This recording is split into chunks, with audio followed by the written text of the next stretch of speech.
is up, everybody? Welcome to Pub Sports Radio and welcome to Stat Diggers for UFC Vegas 71. We have Sergei Pavlovich going against Curtis Blaydes. We have, I think, a 13 or 14 fight card to talk about. Solid card back in the Apex. It's been a while since we've been in the Apex. I think it's been like almost a month or a little bit over so it's been nice getting out of it, but we're getting back in for this week. We got Uncle Weezy in the building. What is up, Weezy? Looking forward to this card. Yeah, this is a fun one, man. Interesting matchups up and down this card. Pretty action-packed card, in my opinion. And, you know, all the best cards are the ones that we make money on. So we got to just find some spots to make some money here, and it'll be the best card of the year. So let's find the spots. Let's do the research. Let's have the chat help us out, find some spots here, and make some money this week. Let's do it. I do want to shout out the chat before we get started. Also, guys, leave a like, subscribe here to Pub Sports Radio. Me and Weezy go live every Sunday, 7:15 p.m. Eastern Time. Let's shout out this chat, and then we're going to do a quick recap of last night, which last night was a pretty good card. Brandon Babcock, first one in the chat. We got Propaholic Mushroom. We got Sean. We got Victor. We got Rob in the chat as well. You can't be serious. David in the chat. We got Bucky's MMA picks. Jeff. We got Jared. What is up, everybody? Kiwi, I see you as well. What is up, everybody? Please be sure to leave a like. Weezy, quick recap of last night. I know you didn't have much action, but how'd you end up doing? I ended up down 1.15 units. Pretty proud of that because I got to tell you, man, my reads were piss poor last night. My top 4 picks for the ass shaving of the week were Dustin Jacoby, Billy Quarantillo, Tanner Bozer, and Chris Gutierrez. They all lost, dude. My 4 picks that I really thought would have the best time, the easiest time winning these fights, all lost. But I had 1 unit at plus 135 on the under 2.5 rounds for Royval versus Schnell. Man, Brandon Royval, that was one hell of a finish there. So that was up 1.35 units there. And then I lost 1.5 units on a parlay where the first leg cashed, but the second leg was the over 2.5 rounds for Algeo versus Brown. Can't believe TJ Brown got finished by Bill Algeo. And then my other one is I had 1 unit that I lost on the Aaron Phillips money line. Some really bad judging in the first 2 fights of the night last night. Once again, Jocelyn Edwards got gifted a win. Even Daniel Cormier, right before they read that decision, Brady said, "What a win for Lucy Pudilova. She dominated all 3 rounds, really mixed in her wrestling really well, and easily won all 3 rounds of that fight." And then they come back and they say, you know, that Jocelyn Edwards won it. Then in the next fight, I have Aaron Phillips for 1 unit. He cleanly lost the fight. He lost the first and the second round, but the 2 judges scored the 3rd round for Bolaños when Phillips had him in a body triangle for 2.5 minutes and was absolutely boxing his ears off with ground and pound. I don't get it. I don't understand what's happening with the judging in our sport, Brady. It's as if this whole, you know, like this whole judging criteria shit, why should there even be criteria? You know, like, do we need instructions at a urinal about how to piss? You know, I mean, seriously, dude. I mean, if you have the best seat in the house and you don't know who won the fucking fight, then what good is the criteria? You know what I mean? Like, it's almost as if these guys' chairs turn around 180 degrees every time somebody gets a takedown. And we pretend like that this is boxing and not mixed martial arts. This is mixed martial arts. I'd like to say, Brady, it might be a little bit controversial, but if you've ever judged a boxing fight or if you currently judge boxing fights, you should not be able to judge mixed martial arts because it's 2 completely different sports with 2 completely different rule sets. You know, grappling is a part of this sport. If we're going to not score it anymore, let's just make takedowns illegal. And then we can just put on big fat gloves and we can box and then we can have even more corrupt and even worse sport with less paths to victory.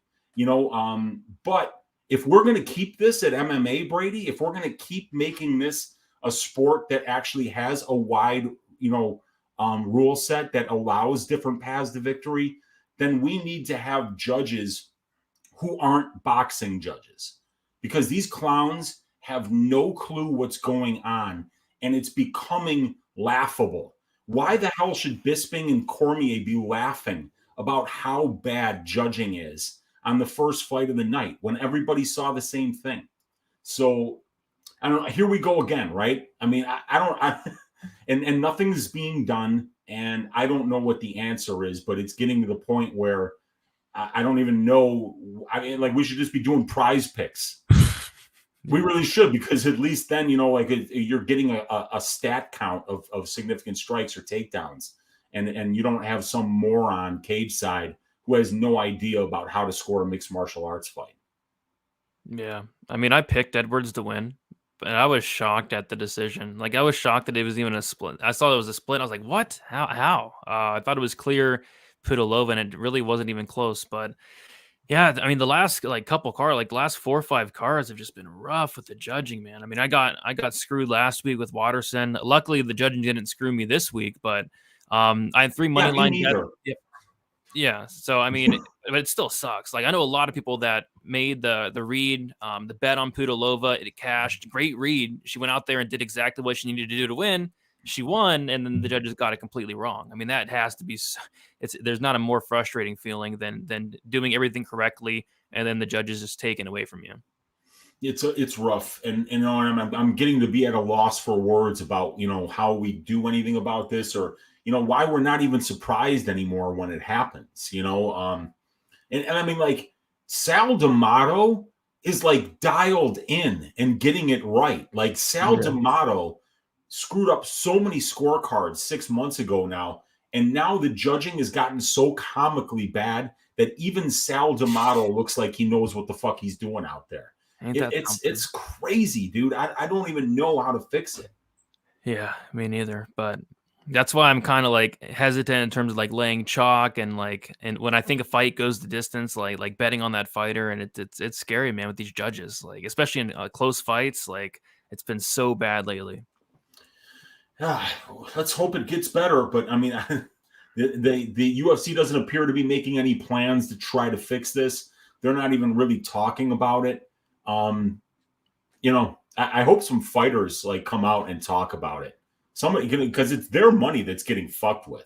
Yeah. If we lose a couple units, Brady, that's nothing compared to some kid that's 25 years old, training his ass off for 8 weeks, paying coaches, paying sparring partners, sleeping in the gym. And then you go out there and you watch your opponent's hand get raised when you cleanly win all 3 rounds. I don't know, man. I mean, Chris Curtis tried to complain, and now everybody hates Chris Curtis.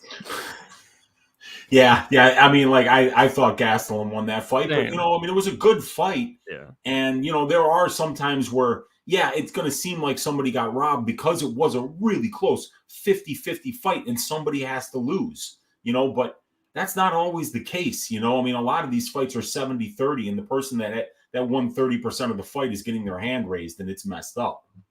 Yeah. But I'll go over my night real quick, and then we'll move on to the show. 3 money line bets. Rafa Garcia 2 units -220. Probably should have went a little bit heavier on that. I was surprised at Clay Guida's game plan. Like, Clay Guida's game plan was just to go out there and get punched in the face for 15 minutes. Not really sure what happened there. So that was pretty easy, sweat free. Bill Algeo 1.5 units -165. TJ Brown looked really good early. He actually brought the fight to Bill Algeo. He hurt Bill Algeo, looked like, a couple times. But in the second round, Bill Algeo caught him. I think it was maybe a knee or an elbow or something. Hurt him bad, and then subbed him shortly after. So that was a good hit. My other money line bet was on Dustin Jacoby, 1.5 units -159. This baffles me. This whole matchup and the whole performance just really baffled me, and I'm still baffled right now. Jacoby looked just off. He looked off in the first round for sure. Got outlanded almost 2-1 against Azamat. In the second round, I felt like he was winning the entire second round up until the last 10 seconds. Gets dropped. That cost him the fight there. And then the third round, he has this guy dead to rights, very tired, and then he tries to grapple Azamat Mirzakhanov. So I got it noted down. Dustin Jacoby, bad fight IQ. Noted it. Never again at Dustin Jacoby. So that was weird. But yeah, that one hurt a little bit. But I was on you with the under 2.5 in the Royval Nicolau fight. Sweat free. +100. You got +135. I got that half a unit. And then I had Max Holloway wins in round 4, 5, or decision, plus 125, 0.75 units. That's and a then the great other bet. losses. Yeah, it was a really good bet. I probably should have went heavier on it. And then I kind of took away some of that profit just by sprinkling the Holloway 3, 4, and 5 at some pretty crazy prices. I really thought Holloway would push the pace a little bit more. But he fought really smart out there. I thought he looked good. And then I lost half a unit on Billy Quarantillo's sprinkles. And I want to get your opinion on this. I thought it was an early stoppage, man. Billy was just starting to get going. I thought he got knocked down. You should have let him get back up, and Billy was going to start coming on. But no, in all seriousness, that was a nasty knee by Edson Barbosa, like out of nowhere. I thought Billy was going to start pushing the pace and breaking him down, and that big knee. So that was a good performance by Edson Barbosa. Kind of sucks because I was looking at Barbosa KO1 at like 10-1. Didn't pull the trigger on that. I thought that was his path to victory, and that's literally what happened. My biggest loss of the night, I thought, was not betting Daniel Zellhuber. Like I talked about it all week. I thought it was a perfect recency bias spot where Zellhuber looked awful against Ogden. Everybody said he sucks. Everybody said he's a bum. He's a phony. And then he went out there and looked phenomenal. He finished Lana Venata in the first round. The fight didn't get stopped. Ended up winning that third round as well to take the fight. So, yeah, shout out to Zellhuber, and I feel like an idiot for not betting on that fight. So, small loss, 0.24 units on the night. Nothing hurt, but me not betting on Zellhuber is probably what stung the most out of the whole night there. Yeah, I had a great 3-leg prize picks play that cashed me for 2.5 units. So I actually wound up on the night. I had under 1.5 takedowns for Pierre Rodriguez, under 1.5 takedowns for Bruno Brasil, and over 69.5 significant strikes for Chris Gutierrez. So that was fairly sweat-free, cashed all 3 legs of that. So I'm happy that happened, but we got to find some spots, and we got to get some money lines. We got to get some props. We got to take it to him this week, Brady. I'm sick of treading water, man. I want 5 units this week. I'm fucking tired of this shit. Yeah, me too. It's just I want to go like heavy on these cars, but some of these cars are like sketchy. Like this one, I think there's some really solid spots. Next week, there's some really sketchy spots, but some of these cars are giving us, man. I don't know. It's gonna be tough to make a ton of money, but yeah, maybe we can find some good spots here because there's 2 spots that are really sticking out.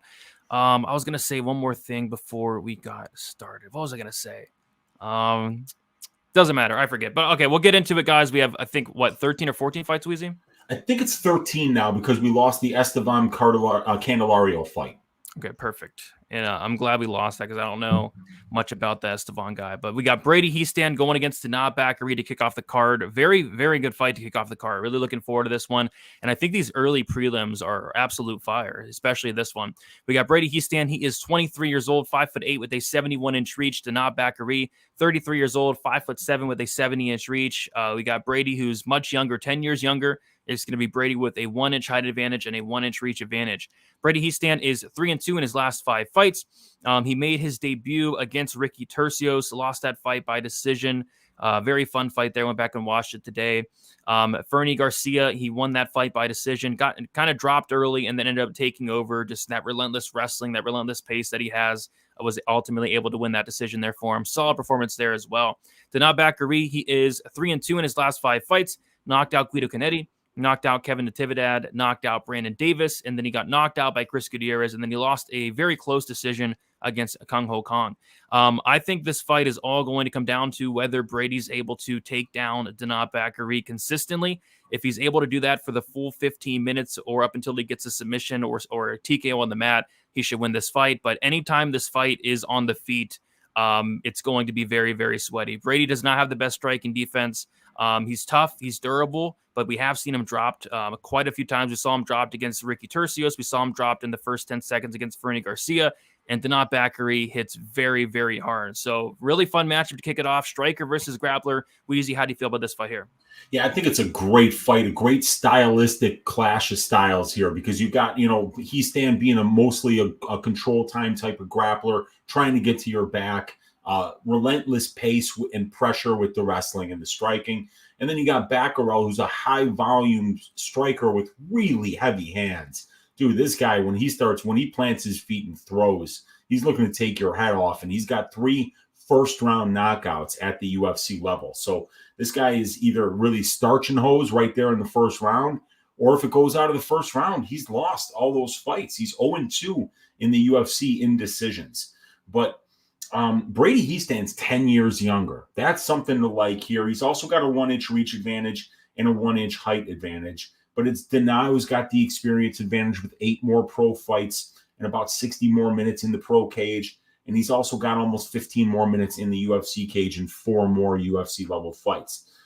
Dana finishing his fights about 10 out of 12 times in his wins, 83.33% finish rate. And for Brady, it's 4 of his 6 professional wins are inside the distance finishes.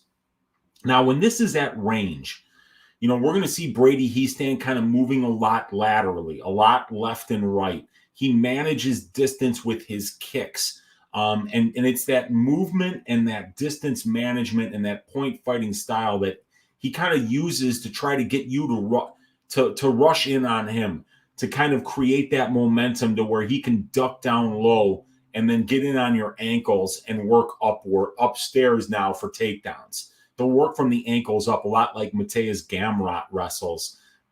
Brady Hiestand is a very similar grappling style, in my opinion, because Brady does very well in the scrambles, and he comes out on top in those scrambles a lot. And also, when he shoots in for takedowns, Brady, he kind of gets in low on your ankles instead of just trying to get in on your hips. So he's got a very interesting style, and he's going to try to create those scrambles. And there's some key stats here, right, when we talk about this clash of styles. Brady Hiestand's fights take place in his 30 minutes in the UFC cage at distance striking range only 30% of the time. 70% of his fights are taking place in control time positions. And for Batgarel, it's basically the exact opposite. Batgarel has done a fantastic job of keeping fights where he wants them, which is at distance striking range, where he's going to throw more volume than his opponents. He's going to trust his chin, and he's going to land a big one before you land a big one. And he's keeping his fights at distance striking range 91% of the time, Brady. So which one of these guys gets their way? Is Brady going to be successful going in on the takedowns, chain wrestling, getting the Dana Batgarel's back? Because if he isn't, then it's going to be up on the feet, where Dana is throwing 16.5 distance strike attempts per minute, while his opponents only throw 9.31, landing more than 1 distance strike more per minute than his opponents do. And then we've got the problem because Brady Hiestand has been dropped before in the UFC, and Dana Batgarel has 3 knockdowns in 6 fights. So it just depends on who you think is going to be able to set the pace of this fight and get their way. Dana looks like he's got pretty good takedown defense. He's been working at Fight Ready with a lot of good wrestlers over there, working that cage wrestling, working that grappling, because the striking and the heavy hands and the power, they're already there for Dana. So now he's got to round out his game. But let's not forget, dude, Dana's a 34. He's pushing 34 years old now, a 34-year-old bantamweight, going up against a much younger kid who pushes a really heavy pace and brings the kind of relentless grappling pressure that we haven't seen Dana Batgarel have to stand up against yet at the UFC level. I'm going with Brady here. I'm going with the youth. I'm going with that nice movement that he has on the feet. I'm going with the energy, the pace, the wrestling. I'm going with all those things, and I think he's going to get the job done here as an underdog. You thinking a decision or? I'm thinking decision. Yeah, for sure. Yeah, I'm kind of leaning the other way with a Dana knockout, but we just haven't seen many guys try to take down Dana outside of Alatang Haley, and that fight was a long time ago. So I think we're going to learn a lot about really both guys in this matchup. I'm staying away from a money line standpoint, but I'm going to see what the Dana knockout prop is. But yeah, this money's crashing down. We got money line is crashing down. Dana opened up minus 175, went to minus 200. He's now minus 151. And then Brady Hiestand is currently only sitting at plus 131. He opened up plus 150 there. Any thoughts on the money line? Any thoughts on any potential props? We don't have any lines yet, which is kind of surprising for it being 742 right now. Yeah, I know. I've been refreshing Bet Online all day, waiting for some props to open here. But yeah, I mean, I got 1 unit down on the Brady Hiestand money line, and I got plus 170 on Brady. I saw that number, and I jumped on it pre-tape because I really like Brady's style. He's young. He's getting better. He's going to round out his game, but he's already got the gas tank. He's already got the wrestling, And I think that the way that he fights really suits his strengths well and hides his weaknesses. So I'm going with him. And I'm going to take a look at Brady. He stand by decision as well in this spot and see how fat that potentially could be. Sounds good to me. Wish we had some props, but maybe they'll drop later in the show. All right, moving on to one of my favorite fighters. We have Priscilla Cachoeira going against Karina Silva. We got Cachoeira, 34 years old, 5'7" with a 65-inch reach. Karina Silva, 29 years old, 5'5" with a 67-inch reach. We have Karina Silva, who is 5 years younger. It's going to be Cachoeira, who has a 2-inch height advantage, and it's going to be Karina Silva, who has a 2-inch reach advantage. Priscilla Cachoeira is 4-1 in her last 5 fights, a knockout win against Shanna Dobson, a knockout win against Gina Mazzani, submission loss to Jillian Robertson, a decision win against Jian Kim, and then a knockout win against Ariana Lipsky. As far as Karina Silva, she is 5-0 in her last 5 fights, some sub wins, a TKO win, and then she made her debut against Poliana Botelho, won that fight by first round submission. Not a lot went on early in the first round, and then eventually she ended up getting a takedown and then ended up submitting Poliana Botelho shortly after. She also fought in the Contender Series against Kulin Yan. She was losing that entire first round, and in the second round, Yan shot in for a takedown, and she got her neck snatched up there. But yeah, Karina Silva, very, very dangerous. She throws with power on the feet, but I think where she's going to win this matchup is on the ground. Seems to have a very, very good submission game, and Priscilla Cachoeira does not have a very good submission game. Priscilla Cachoeira does not have the best ground game at all. So I think Silva, if she can get this fight down to the mat, she can probably run through Cachoeira. But on the feet, Cachoeira is very dangerous. She hits very, very hard. I'm really looking forward to this matchup, and I think we are going to expect some violence in this one, Weezy. Absolutely. This is a fantastic fight, fun fight. I am a huge Karine Silva fan, and I'm also a very big fan of Priscilla Cachoeira. She's definitely one of the most handsome fighters in the women's flyweight division. I'll put her up there, top 3 against any of them. And I mean, we've got Kihi Yan on Karine Silva's resume here. She's not a UFC fighter, but I mean, like all-time top 5 handsome female fighters. And that was a good win for Karine because she was getting tired in that spot. Having that tank of a woman on top of her with the ground and pound, never gave up, found the guillotine in that fight. What this comes down to for me, without getting too much into the stats, Brady, is that, like you said, when this fight gets to the ground, and I think Karine can get it there, she's going to be much better than Priscilla. But when this fight is on the feet, I mean, not only Priscilla's dangerous here. I mean, Karine Silva's got real power on the feet. She caught Botelho coming in, kind of knocked her down, kind of like disrupted her with a big shot, I would say, then shot in for the takedown while she was already off balance. That's what led to that Darce choke finish there for Karine. But I really do like Karine to get the job done here. She's 5 years younger than Priscilla Cachoeira. She's going to have a 2-inch reach advantage here.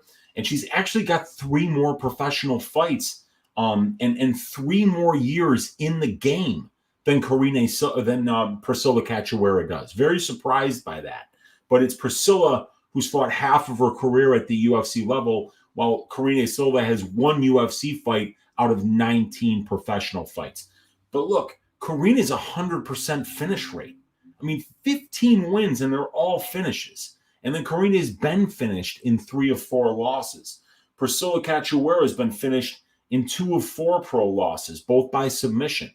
I love the violence here. I think that while this is on the feet, did you see the striking defense for Karine Silva? And against who? 27% at distance versus Botelho. My goodness. Yeah. And that didn't count the Contender Series fight? I don't have that in there because that's not considered a UFC fight, so it's not in my database. But as well with Kihi Yan, Yan took her down and then was landing a lot of ground and pound in that first round. So she wouldn't have shown good striking defense in that fight either. And she was getting hit. So I think as long as this thing's on the feet, somebody's going to get served. I think while this fight gets to the ground, that Karine Silva is going to be very dangerous, looking to submit Priscilla Cachoeira. I love violence in this spot. I think Karine Silva gets the job done, but either way, I think a good violence bet in under 1.5, I think, is spectacular here.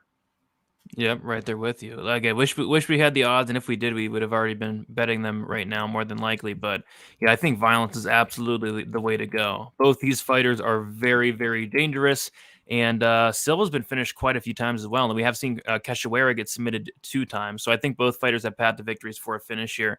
We'll take a look at the money line. We see that Karina Silva is currently -190. She actually opened up -250, and then Priscilla Cachoeira opened up +210, and she's currently +165. Yeah, I think if Silva gets this fight down to the mat, it could be shortly after. I think her ground game is very good. Very good. And like I said, man, both these ladies hit so hard on the feet. You know how many times Karine Silva in 19 fights, Brady, as a professional, has seen the third round? I'm going to guess once. Twice. Wow. Yeah. Yep. And she has quite a few fights, too. 19. 19 fights. So yeah. 17 fights finishing in the first or second round. And we've seen, Cachoeira be finished before. And, we also know that both these ladies have power. So, yeah, love violence here. Heck yeah, this fight's awesome. I'm really looking forward to this fight. Excellent fight. This is we're off to a good start here. Histad Baccarel, then Cachoeira Silva, and now we got Francis the Fire Marshall squaring off against William Gomez. Another very interesting stylistic matchup. Yeah, Marshall's another guy that's extremely fun to watch every time he fights. So yeah, this should be another good one. We got Francis Marshall going against William Gomez. We have Francis Marshall, 24 years old, 5'9" with a 72-inch reach. William Gomez, he is 25 years old, 6 foot with a 73-inch reach. Francis Marshall's going to have he's going to be 1 year younger. He's going to have a 3-inch height disadvantage, and then he's going to have a 1-inch reach disadvantage. Francis Marshall, he is 5-0 in his last 5 fights. He went on the Contender Series and just destroyed Connor Matthews across 3 rounds. Then he knocked out Marcelo Rojo. Very good win there. As far as William Gomez, he made his debut against Jarno Aarons and won that fight by decision. Solid fight here, Weezy. How do you feel about this one? Yeah, I'm looking forward to this one. So Gomez is huge, right? He's a 6-foot featherweight, 73-inch reach, and Francis Marshall, 5'9", 72-inch reach. So William is a little bit older, but both of these guys are below 26 years of age. Gomez, 25. Francis Marshall barely turned 24. Gomez is going to be the more experienced guy, over 50 more minutes in the pro cage and 6 more fights than Francis the Fire Marshall. We got a 63% finish rate for Gomez as a pro. We've got a 71% finish rate, 5 of 7 wins for Francis Marshall inside the distance. Both of these guys good in decisions. Francis Marshall 2-0 in his decisions, and William Gomez 4-1 in decisions. So both these guys know how to win minutes. Now, with Gomez, he's long, so you would think that he would win more minutes with that length at distance striking range, but it's not really the case with him. He looks to grapple. He uses that length to kind of get inside, get around you, and try to work towards your back. Once he gets to your back, he's looking to choke you out or just win minutes there. Now, Francis Marshall has got some really nice boxing. It looked really good in the Connor Matthews fight. He was landing big shots on the feet, crisp, straight punches, throwing in combination, and with power. So I really like what I see from Marshall with his ability to mix it up on the feet. I think he'll be better than Gomez on the feet. And also, I think Francis Marshall has the superior wrestling here, the ability to be able to get the fight to the ground. Now, Gomez did a great job getting the fight to the ground against Jarno Aarons in his UFC debut. But when I watched the tape on Jarno Aarons prior to that fight, I realized that Jarno doesn't really try to stop takedowns, and he kind of will waste a lot of time losing minutes on his back looking for submissions unsuccessfully. And that's what Gomez did. He wound up getting a bunch of control time in that fight against Jarno, and he racked up a decision win. I like Marshall here. I need to watch a little bit more tape on Gomez. I didn't get to him, but I really liked what I saw from Francis everywhere. And he, when you see kids with good fundamentals with their striking, it looks like they got some power. They can mix in the wrestling whenever they don't want to strike and win some minutes on the ground, which we've seen Marshall do not just on the regional scene, but on Dana White Contender Series. He even did it a little bit against Marcelo Rojo, winning almost half of that fight in control time positions. So I'm going with Marshall here, but Gomez is long. He gets to people's backs. He's awkward. It's going to be an interesting fight. Yeah, listen to this opener. Francis Marshall opened up minus 400. Yeah, he's currently minus 210. He went all the way up to like minus 170. And then William Gomez opened up plus 330, and he's currently at plus 180. Yeah, that minus 400 opener does not make much sense. It makes a lot more sense to, where it's at now. Maybe even a little bit still wide here. But yeah, I'm with you. I like Marshall, and he's still very young. I think he's making improvements. Was really impressed with him prior to the Contender Series fight with Connor Matthews. I remember taping him there. Just a really good wrestler, and then he showed off that striking against Connor Matthews, just destroyed him across 3 rounds. And it sucked because I had like the under in that matchup, and he just he killed Matthews almost every single round, but couldn't get him out of there. But still, I was really impressed with the matchup in that fight. And then he went out there and beat Marcelo Rojo, who's not a complete bum, so that was good as well. No total here, so no thoughts on that. I'm not sure where they're going to put it, but yeah, I lean Marshall as well. But the price minus 210, I'm okay on that.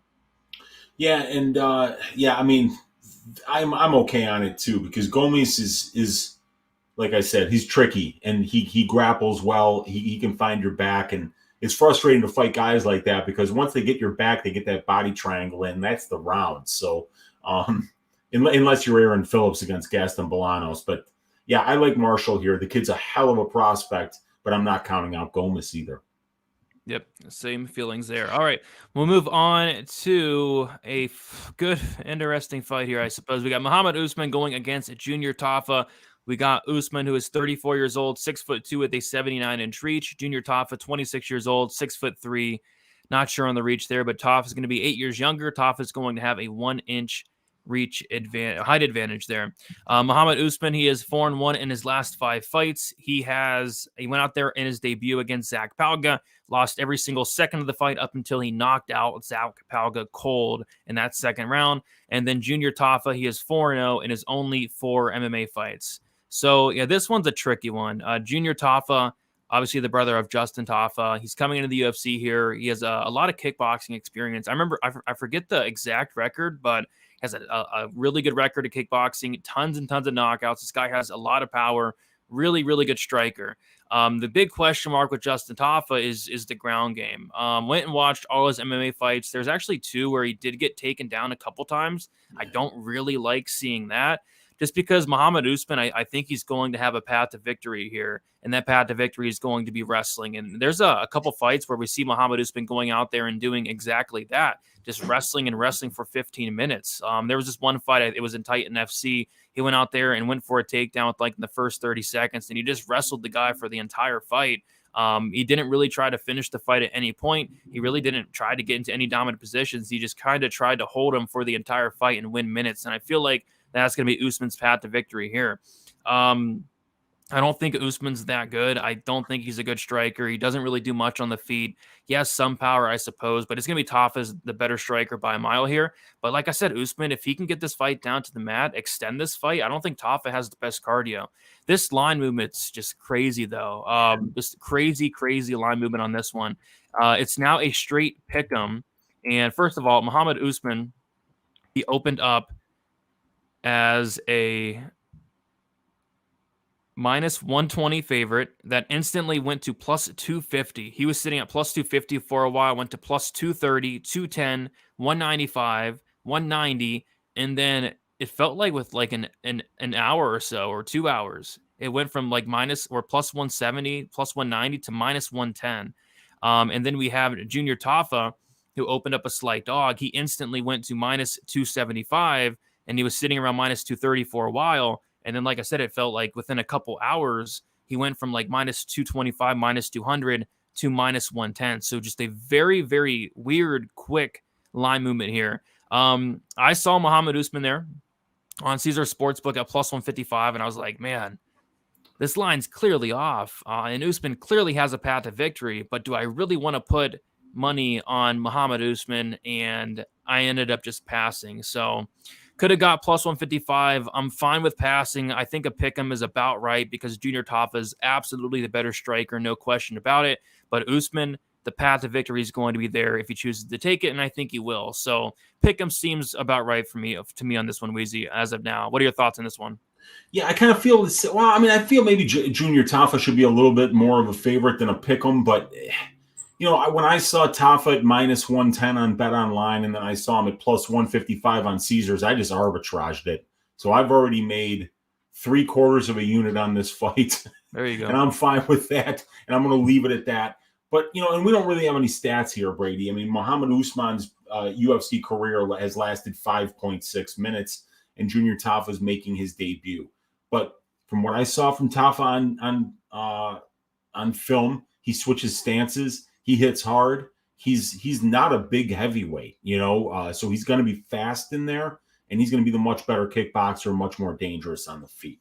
But Usman, his nickname is the Motor, and they would call him that because he could wrestle for a full 15 minutes. And if he does that to Junior Tafa, he probably breaks him after one round, to be honest with you, because there's no tape on this kid. This kid Tafa, his mixed martial arts career has lasted 8 months. He made his debut less than a year ago. He's got 4 fights and he's fought nobodies. So we're gonna find out. When he fights somebody that's actually been in a wrestling room before, somebody that's actually won some minutes with wrestling, somebody that's got a good gas tank for the heavyweight division and has got a good body frame for the heavyweight division. So I think Usman absolutely can wrestle here. But if he doesn't, and then if he doesn't win a ton of minutes in the wrestling, you kind of see Tafa finding his chin at some point and getting him out of there, because Tafa is just going to be way faster and the way better striker. And I think he's a lot more confident in his striking. When you watched Muhammad Usman in the house, Brady, on Tough, I mean, you probably agree with me, but let me know what you think. His striking fights were such low volume. It looks like he doesn't have much confidence in his striking, and that he needs to kind of feel like he's the much better wrestler in order to have the confidence to go to that. But if you're betting the Usman side, you're the guy now who's betting somebody who has to show the good fight IQ.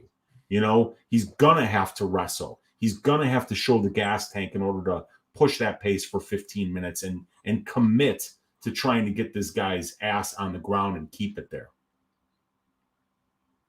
I didn't know that Tafa just started his MMA career 8 months ago. Like, that's terrifying. Yeah, he's 4-0 as a professional. I mean, you can see on the page that we don't even have. I have room for the last 5 fights. There's only 4 fights, and that debut was like September of 2022. And the guys that he's fought, I mean, like the Jurdovic fight. Jurdovic was wrestling him. The very first time Jurdovic got touched, and I'm not talking about hit hard, I'm talking about touched. Dude, that guy did not want to be touched. And he shelled up immediately. I'm like, man, this guy is just, he doesn't want to get hit at all. Usman has just been through a lot more.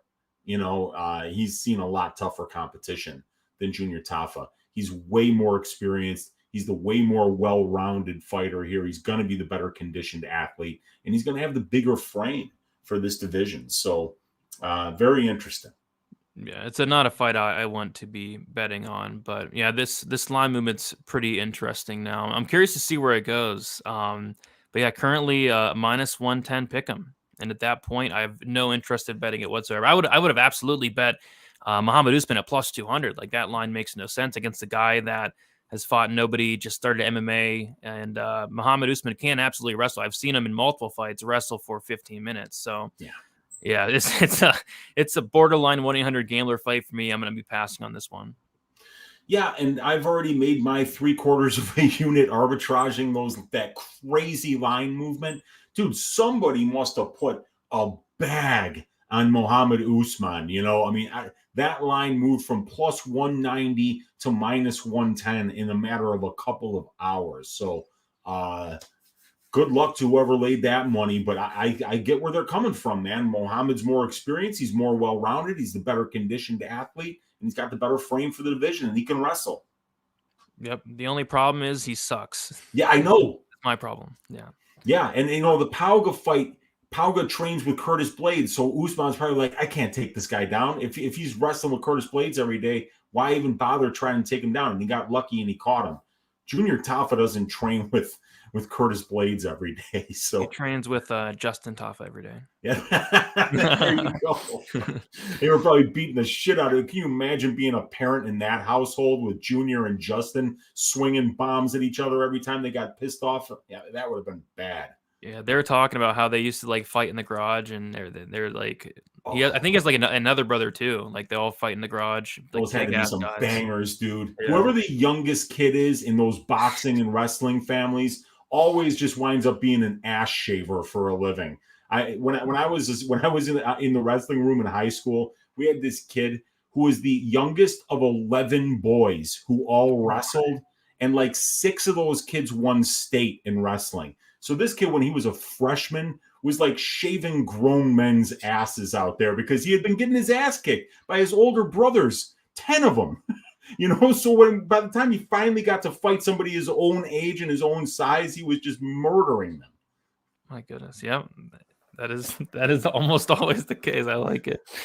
But yeah, this fight, I can't see myself putting money on it. So even like the totals, because I could see like Usman like getting this over. I'm sure the totals can be set at 1.5. I could see like Usman grinding this over 1.5. And obviously if Tafa wins, it's probably under 1.5. So don't really have much info on or much interest in that. What is Tafa's cardio? Honestly, it didn't look that great to me. A lot of his fights don't get extended. It's not like horrible, but he does clearly slow down after the first round. Any thoughts on the cardio of Tafa? Yeah, I mean, like, dude, the mixed martial art tape that we have on him is a 3-minute fight, and then a highlights. Yeah. Of another fight where he got taken down a couple of times in that highlight fight as well. So who knows what the cardio is? He's never been a decision as a pro. Mm-hmm. Yeah, you can look at his kickboxing fights, but those were a while ago. So. Yeah. I don't know. What a mess of a fight. I'm not betting it, but everybody, good luck if you are. All right, we'll move on to another fight that I will not be betting on. We have Karol Rosa going against Norma Dumont. We have Karol Rosa, 28 years old, 5'5", with a 67-inch reach. Norma Dumont, 32 years old, 5'7", with a 67-inch reach. Karol Rosa, 4 years younger. It's going to be Norma Dumont with a 2-inch height advantage, same reach there. As far as the last 5, we got Karol Rosa 4-1 in her last 5 fights. Decision win against Vanessa Melo, decision win against Jocelyn Edwards, decision win against Betch Correa, a decision loss to Sarah McMahon, and then a decision win to Lena Landsberg. As far as Norma Dumont, she is 4-1 in her last 5 fights. Decision win against Ashley Evans Smith, a decision win against Felicia Spencer, a decision win against Aspen Ladd, a decision loss to Macy Chiazon, and then a decision win against Danielle Wolf. Yeah, this is a tough fight to call. Looks like the line's close to about a pick'em here. What I don't like is Karol Rosa's coming up a weight class here. I kind of worry about the size. Norma Dumont, she's going to be the thicker fighter. She's going to have the bigger ass in this matchup, that's for sure. I think Karol Rosa is absolutely the better striker. I love the volume of Karol Rosa. I guess what concerns me is maybe Norma Dumont getting this fight down to the mat and just laying on top of Karol Rosa, putting that big ass on her, and Rosa not being able to get up. We saw Sarah McMahon implement that, but Sarah McMahon's obviously a much higher level wrestler than Norma Dumont, but she's a bantamweight. And on the flip side, I can see Karol Rosa going for takedowns because we saw Justin Bieber go out there 2 fights ago and take down Norma Dumont 6 times. So, again, it's a fight I will not be betting. The move up in weight scares me with Rosa because Norma Dumont's a big featherweight, but I don't know. What are your thoughts on this one, Weezy? Yeah, I mean, so we got Rosa moving up to 145 here to take this fight. So it's going to be interesting, because Norma's big. She's thick. She's going to be hard to move. She's got strong legs, a sturdy base, if you will, Brady. Yeah. So, but, it's Norma's 2 inches taller, but they have the same reach. But Karol's a lot more experienced, twice as much time in the pro cage, 125 more minutes in the pro cage. A couple more minutes in the UFC cage, but they're similar in UFC experience. Karol Rosa not facing the best level of competition overall. I would say the wins for both ladies aren't great, right? But here's what I've seen out of Norma, because we've seen good numbers. Like, for instance, Karol Rosa's landing 9.44 strikes per minute at distance and absorbing 7.2. So an over 2 distance striking differential to the positive side. Very good there.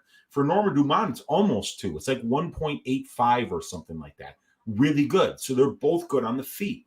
And then Norma getting her takedowns at about 50%. She gets about 1.2 takedowns per 15 minutes. Rosa gets her takedowns at 50%, 1.67 takedowns per 15 minutes. Both of these ladies have got 70% takedown defense.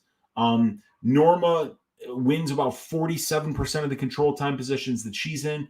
Rosa does a lot better job winning minutes, but against bantamweights for the most part, and she's winning 70% of the control time positions. But what I've seen from Norma on tape, and let me know what you think about this. When Norma has an opponent who's got a big hole in her game, she exploits that hole. She fights very smart.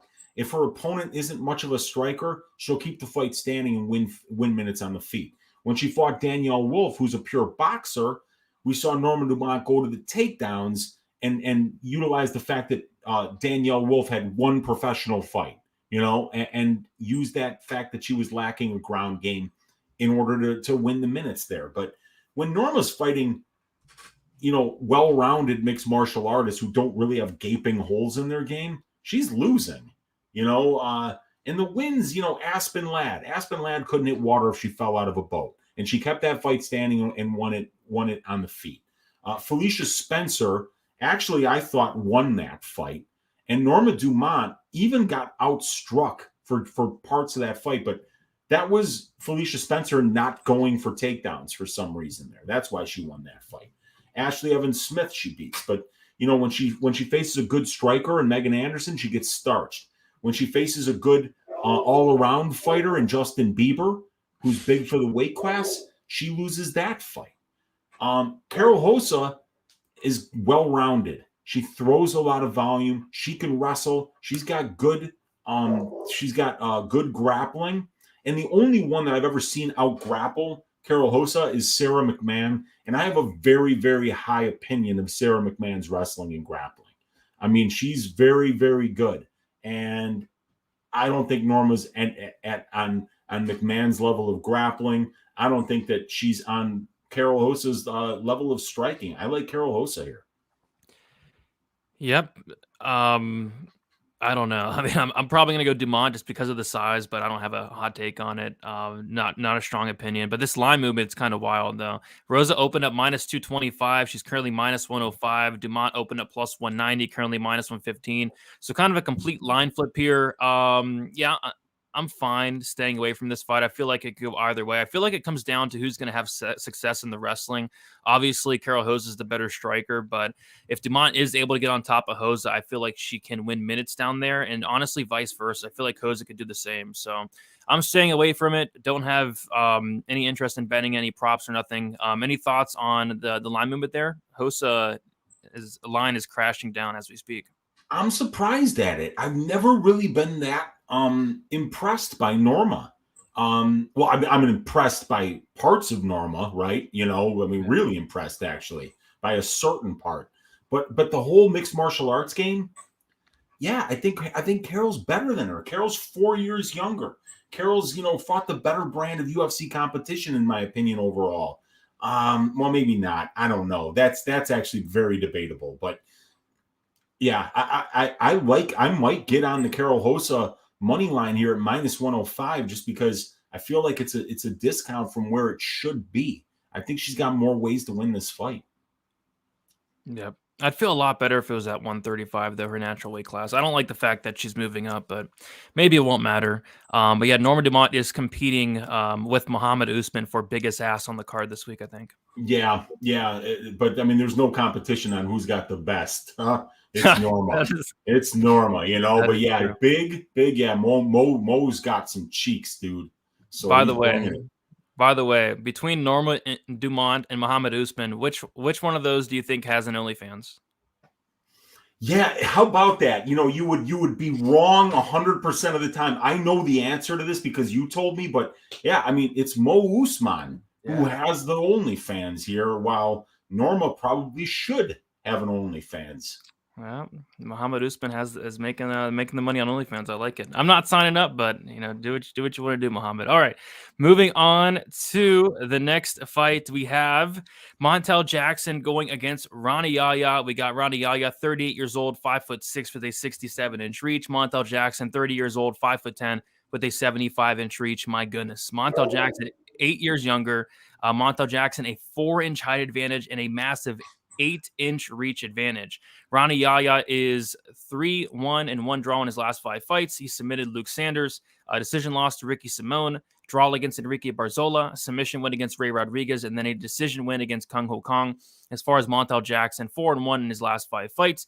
Decision win against Felipe Colores, decision loss against Brett Johns, knockout win against Jesse Strader, decision win against JP Bays, and then a decision win against Julio Arce.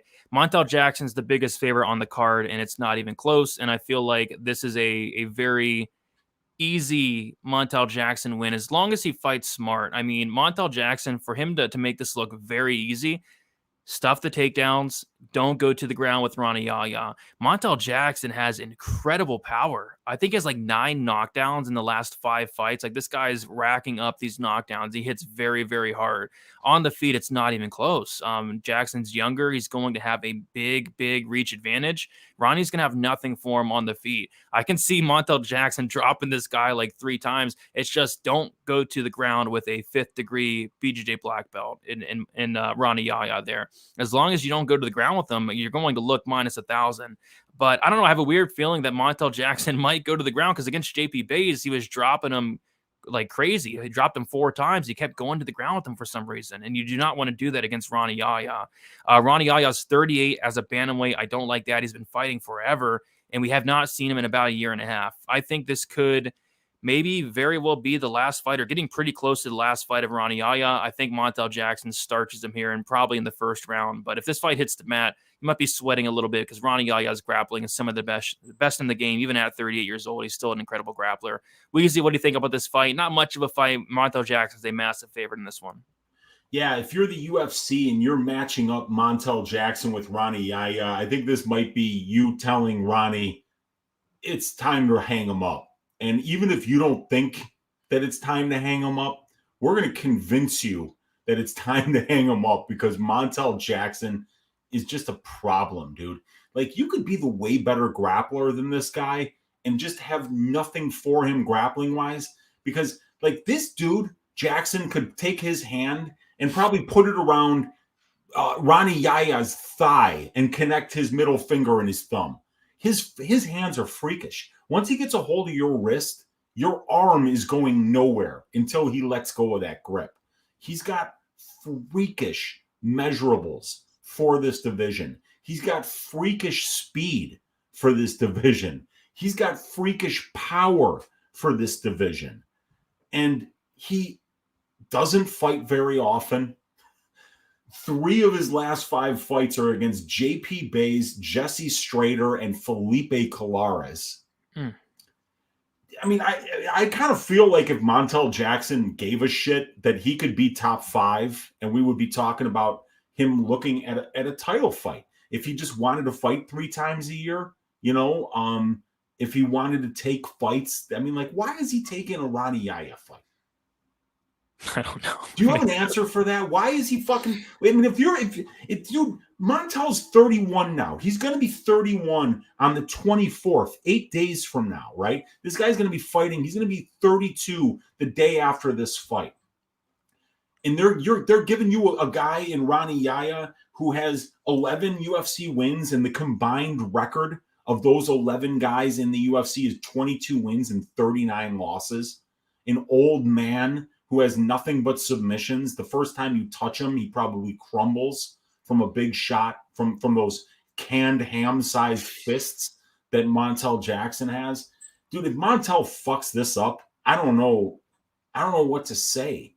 But yeah, when you're laying minus 600 on a fighter and it's Montel Jackson and you're saying, well, all he has to do is not be stupid, I think maybe you better not lay the minus 600. Yeah, I don't see anything about the trajectory of this guy's career that's telling me that he even gives a shit. Am I being an asshole? No, it seems right to me, man. I mean, this guy's incredible. He gets his takedowns at a 69% clip, Brady. I mean, he outcontrols he gets 41% control time. He lands a knockdown on 3% of the significant strikes that he lands and 5.52% of the distance strikes that he lands. That means that once every 19 times this guy Montel Jackson lands a punch when he's standing, his opponent crumbles and falls to the ground. And this guy can wrestle. He's got gigantic hands. He's got massive power. He's got the measurables that you can't teach. But what you can't also teach is teach somebody how to give a shit. That is true. And I just don't think that he does. Why is he taking this fight? Rani, Yahya? Really? I don't get this, man. Montel should be top 10 as a bantamweight, and that's super high praise. But he should be fighting 3 to 4 times a year at this point because he's 32 years old. He's got all the talent, all the things that you can't teach, all the power, everything that you need in order to make a run in this stud-filled division. And he's fighting, and 3 of his last 4 fights are Rani, Yahya, JP Blaydes, and Jesse Strader. Yeah, it makes no sense. Makes no sense. Montel Jackson should win this fight. Yep. His only 2 losses come to Brett Johns and Ricky Simón, 2 very, very good fighters as well. Extremely good fighters. Mm-hmm. But yeah, I'm curious to see where they put this total because I think the unders is going to absolutely be the way to go if they're not onto it. Just because Rani Yahya, I mean, he's 38. He's been dropped. He got dropped against Kung Ho Kong his last fight. He got dropped twice against Ricky Simón. He's going to have an 8-inch reach disadvantage. And then Montel Jackson, like I said, he's racking up these knockdowns. Knocked down Julio Arce, who's next level tough. Knocked down JP Blaydes 4 times. Knocked down Jesse Strader twice. Brett Johns knocked him down. Knocked down Felipe Caloris. Like, this guy's a knockdown machine. Like, why can't he go out there, stuff the takedowns of Rani Yahya, use that 8-inch reach advantage, and knock this guy down a couple times and get him out of there? Like, I think this could be a great, great under spot. I don't think Rani Yahya has anything for Jackson. I think if Jackson loses this fight, it's going to be him just beating himself, him going to the mat with Rani Yahya and getting caught in something. But even then, that would kind of surprise me as well. But yeah, Montel Jackson, just a big favorite. He's currently minus 550. Was like minus 650 for a second. But yeah, now down to minus 550. And then Rani Yahya, biggest dog on the card, plus 420. Just a terrible matchup for Rani Yahya here. I'm surprised. Yeah, I'm surprised either guy took this matchup because, you know, it does nothing for Montel Jackson beating up on a 38-year-old bantamweight. And then it's just a terrible stylistic matchup for Rani Yahya as well. So just a confusing matchup overall. But give me violence if it's playable. Yeah, I think violence is a great way to look at this fight because Jackson is just so dangerous wherever the fight goes. And then Rani Yahya, if he gets a takedown and he gets to a dominant position on you, he's so good at racking up submissions. Yep, for sure. So that should be an interesting fight. Poor Rani Yahya. All right, moving on. We have Ricky Glenn going against Christos Giagos. We got Ricky Glenn, 33 years old, 6 foot with a 70-inch reach. Christos Giagos, 33 years old, 5'10" with a 71-inch reach. Same age there. We got Ricky Glenn, 2-inch height advantage, and it's going to be Giagos with a 1-inch reach advantage. Ricky Glenn is 2-1 draw in his last 5 fights. I had a decision loss to Miles Jury. Had a decision win against Dennis Bermudez, a decision loss to Kevin Aguilar, a knockout win against Joaquim Silva, and then a draw against Grant Dawson. As far as Christos Giagos, he is 2-3 in his last 5 fights. Decision loss to Jakar Close, a decision win against Carlton Minus, a submission win against San Soriano, a knockout loss against Arman Sarukian, and then a submission loss against Thiago Moises. Weezy, what are your thoughts on this fight here? Yeah, this is a wild one because, like, if you look at Giagos with his strength of schedule, right, the combined opponents' win-loss record, 65 wins and 43 losses. But the guys that Christos Giagos is beating have, and that's in 5 wins. The combined records in the UFC of the 5 guys that he beat, 5 wins and 19 losses. So he's beaten some of the worst guys that ever were in the UFC. But then the guys that he's losing to have a combined record of 60 and 24. So like the guys that he's losing to they have an average record of 10 wins and 4 losses. So this guy, Ricky Glenn, kind of fits right into the middle of what Giagos has been facing, because he's losing to the top level competition. He's beating bottom of the barrel guys. And now he's finally getting an opponent that's really on his level. Because if you look at these guys, Giagos has got a 1-inch reach advantage. Ricky Glenn's got a 2-inch height advantage. These guys are the same age, but Giagos just 9 months younger, right? 2 solid camps, Black House for Giagos, Team Alpha Male for Ricky Glenn. 30 pro fights for Ricky Glenn, 29 for Giagos. Ricky Glenn about 30 more minutes in the pro cage. But it's Giagos who's got 3 more UFC level fights, but they have about the same amount of time in the UFC cage. So you kind of see like this thing forming where it's like these guys are pretty well matched, right? On the feet, Ricky Glenn absorbs about 1 more distance strike per minute than he lands. On the feet, Giagos actually lands more than he absorbs. But Glenn has got power. Giagos has not shown power. In the takedowns, Ricky Glenn has attempted 29 takedowns and only gotten 4 of them. So he's not good at winning minutes not good at getting takedowns, but he's actually very efficient in the grappling exchanges in that he's got 19% control time. Ricky Glenn does. He allows 25% to his opponents, but Ricky Glenn's got 4 opponents and he's been taken down 14 times. So they got 10 more takedowns than him, but they're only barely out-controlling him. While Christos Giagos has done a really good job of wrestling. 22 takedowns in 11 fights, 41% takedown percentage, 3.21 takedowns per 15 minutes. But he shows 52% takedown defense, so he gives up some minutes on the ground as well, and he's not the most efficient guy. Ricky Glenn's got the better wins. Ricky Glenn's got more power on the feet, I think. But I think Christos Giagos might be the better minute winner on the feet, just from how much he outthrows his opponents and he outlands his opponents. I think it's a pretty good matchup here. These guys are well matched. I think it should be about a 50-50 fight. I don't know where the line is here, but I don't really have a lean either way. I think these guys are well matched. You got anything for me? Yeah, I was thinking kind of like 50-50 as well, but the line doesn't really indicate that. I'd say slight lean Glenn for me. So let's see. So Glenn opened up -225. He's currently -190, and then Giagos opened up +190, currently +165. Yeah, I do like Glenn in this matchup, but I can't get to -190. Yeah, you just look at the last 5, and you see the Grant Dawson in there for Ricky Glenn. Then you see for Giagos, he's facing Thiago Moises and Drakkar Klose and Arman Sarukian, so he's losing the studs. Same thing with Glenn, like Grant Dawson was a close fight. He won that 3rd round there, but lost the first 2. Kevin Aguilar, you probably shouldn't be losing to Kevin Aguilar if you're going to be a -190 favorite against anybody in the UFC. Lost to Miles Jury. Yeah,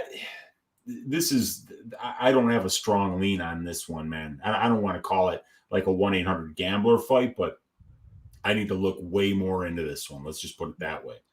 Yeah. Could be close-ish to a 1-800-GAMBLER, but no, I think we talked about a 1-800-GAMBLER earlier. We'll move on to the next fight, though, which I'm really looking forward to this fight. We got Jeremiah Wells going against Matthew Semelsberger. Jeremiah Wells, 36 years old, 5'9" with a 74-inch reach. Matthew Semelsberger, 30 years old, 6'1" with a 75-inch reach. Semelsberger, 6 years younger. It's going to be Semelsberger with a 4-inch height advantage and a 1-inch reach advantage. Jeremiah Wells has looked incredible coming into the UFC. He made his debut against Warley Alves, won that fight by 2nd-round knockout, and then he submitted Blood Diamond in the 1st round. And then he went out there and knocked out Court McGee in the 1st round, which shocked me, to be honest. Great performance there. And then Matthew Semelsberger looking solid in his own right, 3-2 in his last 5 fights. Decision loss to Chaos Williams, knockout win against Martin Sano, a decision win against AJ Fletcher, a decision loss against Alex Morono, and then a decision win against Jake Matthews. Yeah, this has all the makings of being probably one of the best fights in the card. Like, this fight's awesome. I'm really looking forward to seeing this one. Weezy, what are your thoughts here? Yeah, this fight's nuts, dude. This guy Jeremiah Wells is absolutely terrifying, in my opinion. Oh yeah. Because what I see with guys like Wells is when I see somebody who fights like Wells, I already just put it into my bank like this person's going to have one round of cardio because you can't wrestle and throw 100% power into every strike and really do have real power and precision like Wells does. You shouldn't be able to push that pace for more than 3 or 4 minutes. Wells seems to be able to push it for a great deal longer than that. Wells seems to be able to fight through being tired. So when I see somebody that fights like Jeremiah Wells, I mean, look, I thought, making your UFC debut against Warlley Alves is a very difficult first fight. He went out there and fucking starched him, right? And then he shaves Blood Diamond's ass. But I think everyone was kind of expecting that. Everyone knows Blood Diamond a lot more one-dimensional. But when he beat Court McGee, dude, I just didn't see that coming. Court McGee had been knocked out once in his entire career, and it was by Ponzinibbio. And Wells knocks him out on a 3-punch combination. The first 2 missed by a mile. And then the third one got partially blocked, and it still landed and just slept a dude that had never been slept before by anybody but Ponzinibbio. And even that wasn't a clean knockout. So Wells is a serious problem. The guy can absolutely wrestle. He's got really good Brazilian jiu-jitsu and submissions. And the guy's hits like he's carrying rolls and nickels in his hand. But he's 36 years old. He's got 14 professional fights in an over 10-year career, and Semelsberger is 30 years old. This guy is an explosive athlete. He's huge for the division, going to be 4 inches taller than Jeremiah Wells. Semelsberger has got great power of his own. This is such a good fight. You got to believe that somebody's getting served here, but both of these dudes are durable. Semelsberger's never been finished at the UFC level, and he's been in there with some guys like Chaos Williams that hit hard. AJ Fletcher hits hard. Jake Matthews hits hard. Morono's very experienced and durable. So Semelsberger has been the better tested athlete thus far at the UFC level in terms of the level of competition that he's facing. But Jeremiah Wells, 2 of those 3 wins against Warlley Alves and Court McGee, in my opinion, are very, very impressive. If Wells is healthy, if Wells is able to go the full 3 rounds here, I think he's going to get this win. But Matt Semelsberger, man, I don't want to get in the habit of betting against this guy. He's huge. He's powerful. He's athletic. He's fast. And he's shown the ability to get some takedowns, and he's shown the ability to win some minutes with the grappling exchanges of his own. So I don't know if I'm going to be betting this fight because I think both of these guys are so live. Both of these guys are so dangerous. Yeah, I was going to say the same thing. It's one of those fights where I don't have to bet it because it's going to be just such a good fight as a fan. Because I like both these guys quite a bit. I think they're very good. They're very dangerous. I was maybe thinking under, but it looks like Jeremiah Wells has never been finished. Am I right? I don't think he's been Never. finished. Never. So he's never been finished. And then Semelsberger, he's next level tough as well. So although both guys are dangerous, I could see it like being one of those all-out wars that end up going to decisions. So nothing really sticking out from a time prop perspective. As far as a pick, I'll go Wells. Matthew Semelsberger, you take a look at like some of his older fights, he can absolutely be taken down and lose minutes on the mat. But I do think he's making big improvements in that aspect of his game. So I don't think it's going to be that easy, but I still think Wells is going to have some takedown upside here. And obviously the guy hits like a truck, but Semelsberger is going to be the much bigger guy in this matchup. Give me Wells, but just ever so slightly. And I'm not even sure what the line is on this. Looks like it is, pick 'em, and a pick 'em seems about right to me. Jeremiah Wells opened up -140, is currently -105. And then Matthew Semelsberger opened up +120, currently -115. Pick 'em sounds about right. I think both these guys are pretty equally matched. Yeah, I agree. I absolutely agree. This is such a good fight. I would actually expect Wells maybe to be like -140. So I'm leaning Wells with the line being a pick 'em because I just think Jeremiah is just a little more dangerous everywhere. And the guy just scares me. He really scares me. he looks like he's coming in there to take your soul, dude. He wants to hurt people, and he's a finisher, man. An 81 over an 80% finish rate and 11 wins. Yep, and he's a Renzo Gracie Philly guy as well, which is always good. Train with those guys. Oh yeah, you got some killers in that room. Pfeiffer, Sean Brady, what's his name? The featherweight, Sabatini. Yeah, man, crazy killers over there. Yeah. Oh, Petrosky's over there, I think, too. Oh my God, that's right. I forgot about Petrosky. God, they got killers in that room, man. What a great fight this is. This is great matchmaking. Yeah, one of my favorite fights on the card. All right, moving on. Then we have Iasmin Lucindo going against Brogan Walker. We got Lucindo, who's 21 years old, 5'3" with a 66-inch reach. Brogan Walker, 34 years old, 5'4" with a 67-inch reach. Iasmin Lucindo is 13 years younger. She's going to be at a 1-inch height disadvantage and a 1-inch reach disadvantage. Iasmin Lucindo made her debut, I believe it was on short notice against Yasmin Jauregui. Lost that fight by decision, but making a very good account of herself. And I think she won a lot of fans over in that loss against Yasmin Jauregui there. And then Brogan Walker made her debut against Juliana Miller and just got completely dominated from pillar to post and ended up getting finished in the third round. Went back and watched all the tape on Iasmin Lucindo. She hasn't fought the best competition, but she's able to get fights down to the mat. And when she does, she is very dangerous. Really good ground and pound, solid submission game. And I think she's going to go to that here. Against Yasmin Jauregui, she wasn't really able to get the fight down to the mat. She tried a couple times. Jauregui was able to stuff those takedowns and ended up playing on the feet. And I was actually shocked that Lucindo was able to have as much success as she did, because I was very high on the striking of Jauregui, but it was Lucindo who went out there and landed some good shots and was actually, somewhat competitive across the entire fight. So really saw nothing of Lucindo's striking up until that Yasmin fight. And she went out there and looked really good in the striking. So that was awesome to see. But yeah, I think in this fight, it's going to be, the wrestling getting on top and taking down Brogan Walker, because we saw Juliana Miller do just that. Brogan Walker against Juliana Miller showed a 0% takedown defense. Juliana Miller took her down each and every time she attempted to do so. Brogan Walker showed no ability to get up off her feet or to get up back to her feet, and she just allowed Juliana Miller to go out there and dominate her, which in hindsight looks completely terrible, because we saw Juliana Miller go out there against Veronica Hardy and look like the worst fighter on the roster her last time out. So I like Iasmin Lucindo quite a bit. The line, she's minus 300. You don't really want to lay minus 300 on chalky women's MMA favorites, but I do think Lucindo has all the tools to go out there and beat Brogan Walker really wherever she wants. If she wants to outstrike her, do it. If you want to take her down like Juliana Miller did it and TKO her, I think she can do that as well. I'll maybe be looking at like a Lucindo inside the distance, something like that, but I don't know if I'll be getting to the minus 300. It just doesn't seem like the most wise thing to do, but I think, Walker's performance against Juliana Miller was atrocious there, but she has a win over Miranda Maverick, which makes no sense, but I think Lucindo rules here. Weezy, what are your thoughts on this one?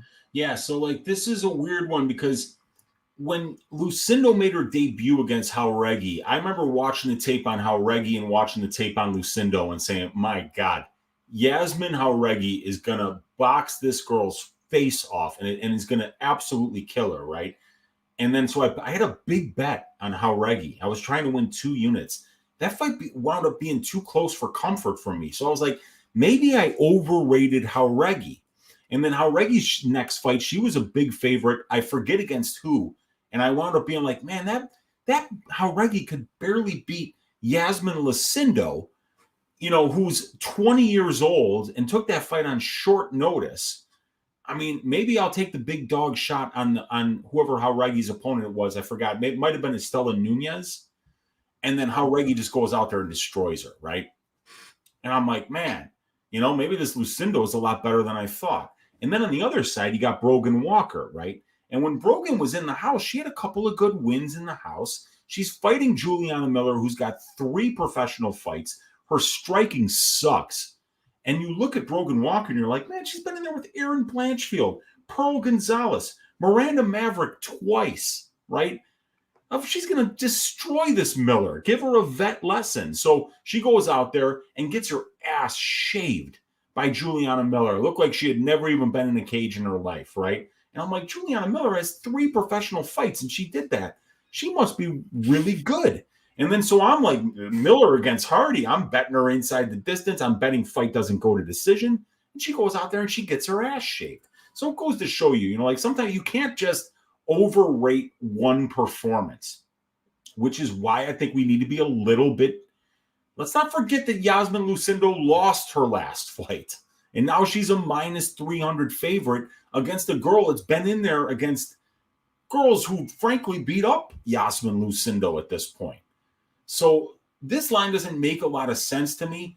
But am I am I betting Brogan Walker after she got her ass completely shaved by Juliana Miller? That loss is aging like milk right now. So it's a weird one. I kind of feel like we're overrating Iasmin in a loss, but my God, that I can't unsee that Juliana Miller fight. She had nothing off her back. She's supposedly a Brazilian Jiu-Jitsu black belt. Yeah. And Miller just destroyed her. And then you see Miller going out there and getting taken down by Veronica Hardy, It's a weird fight, man. This is just a huge stay away for me. A huge stay away. Iasmin Lucindo is only 21 years old. She's got 5 losses on her record. It's going to be a very interesting fight. But I'm on the Lucindo side here. I just can't believe how bad Brogan Walker looked in her last fight. Yeah, probably one of the worst performances you'll ever see. Yeah, there's nothing you can do with the minus 300, right? Unless you want to parlay her, but parlaying chalky WMA favorites, you're going to lose. You're going to lose more often than not, honestly. Like, you're going to lose a lot doing that. Dude, like they've got women's favorites that are like a 66% implied probability are hitting at about a 35% clip, dude. I know. They lose. Like when you got a women's favorite, chalk it up for a loss because they're going to shit the bed in there.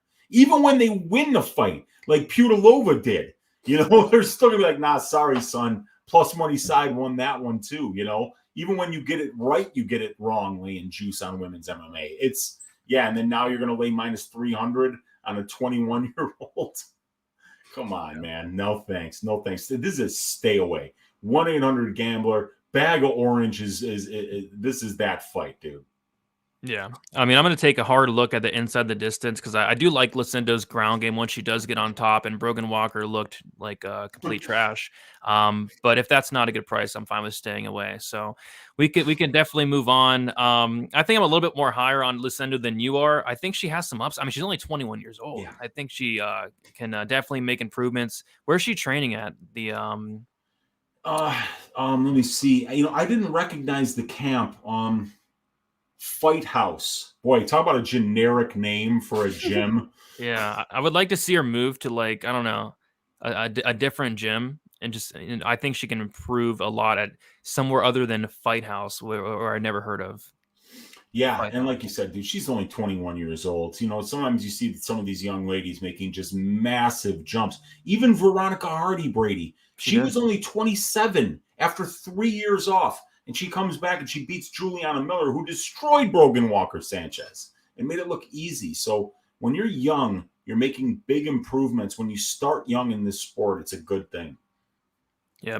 And by the way, that was a great point you brought up in terms of overrating somebody in a loss. Like, that was one of the things that I wrote down as one of my rules a couple of years ago, like overrating somebody in a loss. And that's exactly kind of what we're doing here. But we're also maybe overrating how bad Brogan Walker is. Because I didn't think she was that bad going to the Miller fight. I thought she was solid.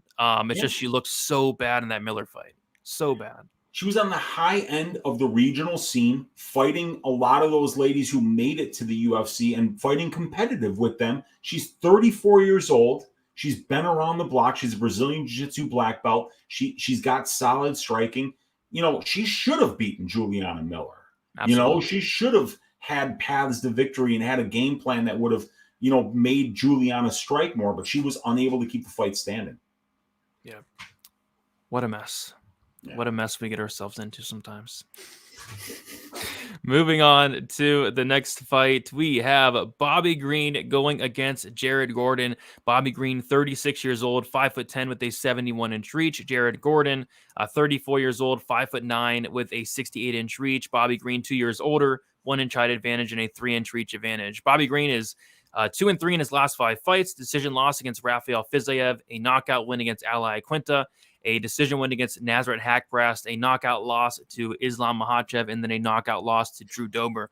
As far as Jared Gordon, he is 3-2 in his last 5 fights, a decision win against Danny Chavez, a decision win against Joe Selecki, a submission loss to Grant Dawson, a decision win against Leonardo Santos, and then a decision loss to Paddy Pimblett in a fight. Bullshit.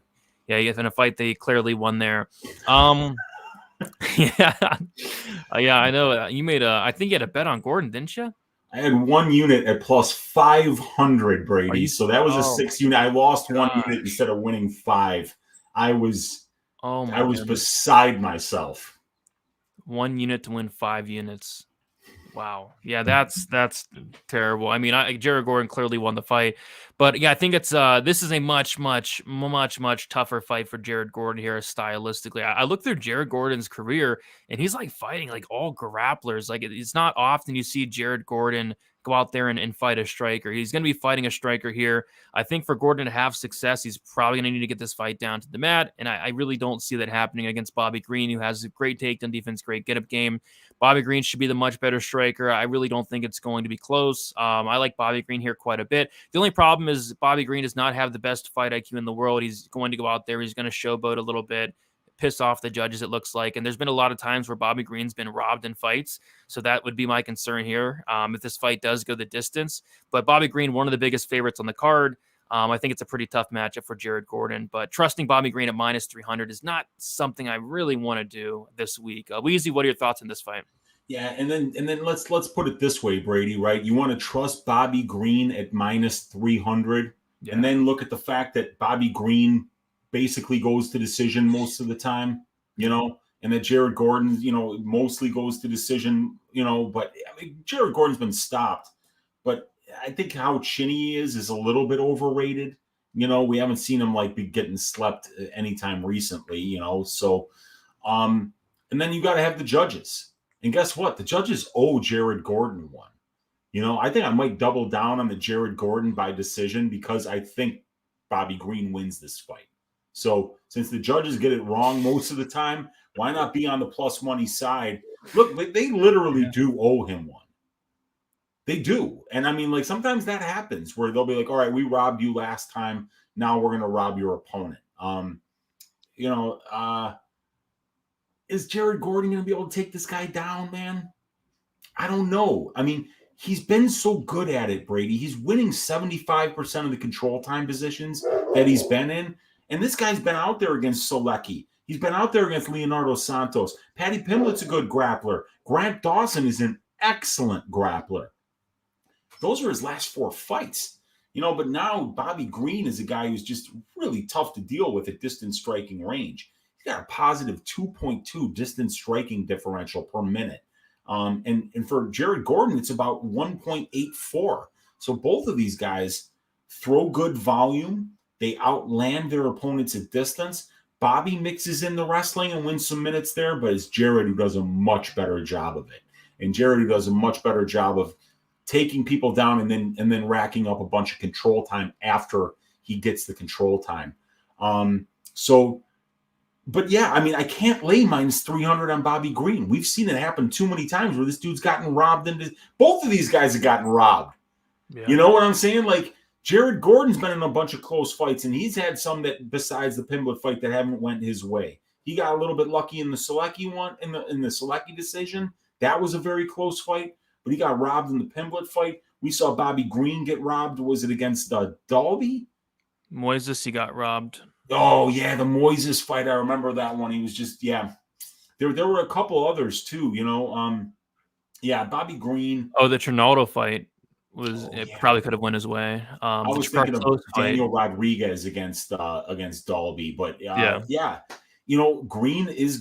Green's not a huge power striker. Maybe, I go with a finish-only prop on Bobby Green because we've seen Gordon be knocked out before and because Bobby Green does his best work on the feet. But, man, at the current line, I kind of feel like it's got to be dog or pass. Yep. But I think Green wins the fight, Brady. Yeah, he should. I think it's a really good matchup for him. He should, but what do the judges think, though? I know. Yeah, so, you're laying minus 300, and if you think that you can't lay minus 300 these days if you think your fighter's best win condition is by decision. Yeah. You just can't.